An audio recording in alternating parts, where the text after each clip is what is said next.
Salut les amis. Vous êtes-vous déjà arrêté un instant pour réfléchir à l'incroyable beauté des mots de Genèse chapitre 1 verset 1? Au commencement, Dieu créa le ciel et la terre. C'est incroyable, c'est merveilleux. Mais ensuite, le deuxième verset nous en dit plus. La terre n'était que chaos et vide. Vide, c'est un espace vide. Le néant. Incroyable! Dieu a créé la terre, le ciel, le soleil, la lune, les étoiles et les êtres vivants à partir de rien de tout. Quel Dieu créateur puissant et aimant! Pourtant, il est difficile de reconnaître cette incroyable vérité dans le monde d'aujourd'hui. L'ennemi a travaillé dur pour effacer la vérité que nous trouvons dans la parole de Dieu. Dans l'évangile de Jean, chapitre 1, versets 1 à 5, nous lisons « Au commencement, la parole existait déjà. La parole était avec Dieu et la parole était Dieu. Elle était au commencement avec Dieu. Tout a été fait par elle et rien de ce qui a été fait n'était fait sans elle. En elle, il y avait la vie et cette vie était la lumière des êtres humains. La lumière brille dans les ténèbres et les ténèbres ne l'ont pas accueillie. »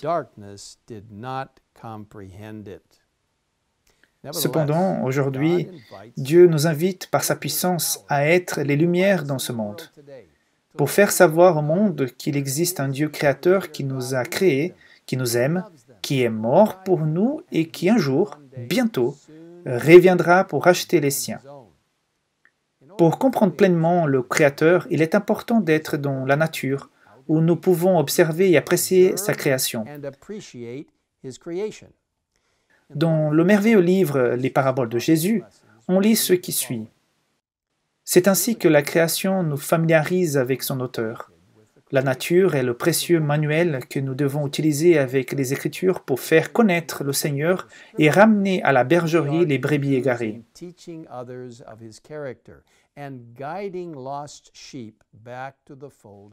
Par l'étude des œuvres de Tout-Puissant, le Saint-Esprit crée en nous une conviction qui n'est pas le résultat de la logique humaine. La simplicité et la pureté des leçons tirées de la nature leur donnent une valeur incalculable. Tout homme a besoin des enseignements qui découlent de cette source.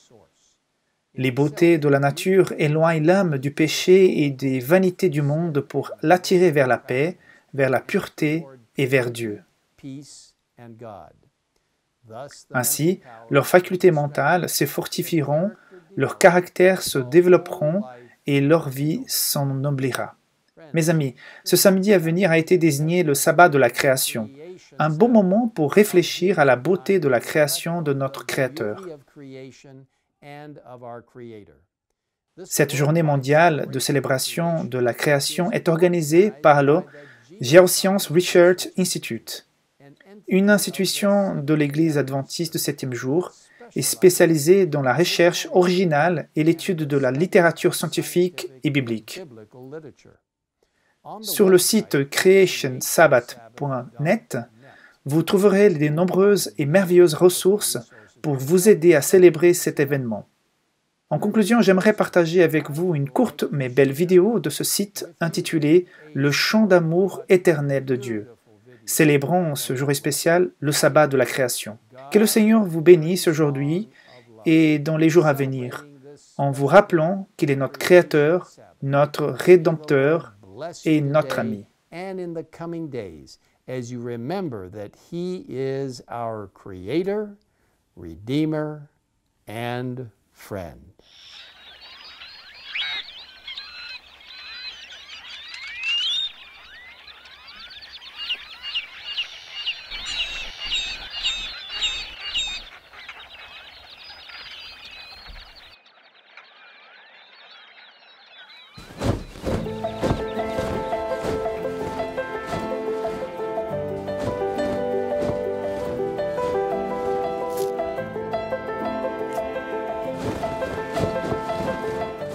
Rituel nocturne.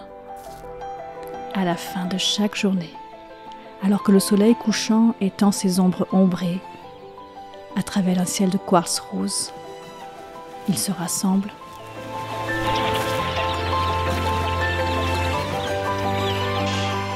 Ils se rassemblent pour prendre ensemble leur envol, dans une parfaite synchronisation. C'est un phénomène sans explication. Une danse mystérieuse, de louanges en communion. Un tourbillon plongeant dans un nuage glorieux et vivant. L'inclination naturelle de la créature, exaltant son créateur par des mouvements et des chants.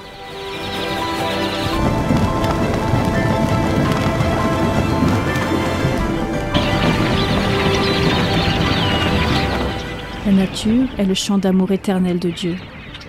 Son amour n'est nullement mieux exprimé que dans l'humanité, le summum de sa création. Nous sommes la symphonie divine, belle et complexe de Dieu, l'apogée de sa créativité artistique. Alors que nous admirons la beauté du monde autour de nous, le monde qu'il a créé pour notre plaisir, nos cœurs ne peuvent s'empêcher de s'élever en adoration devant le Créateur.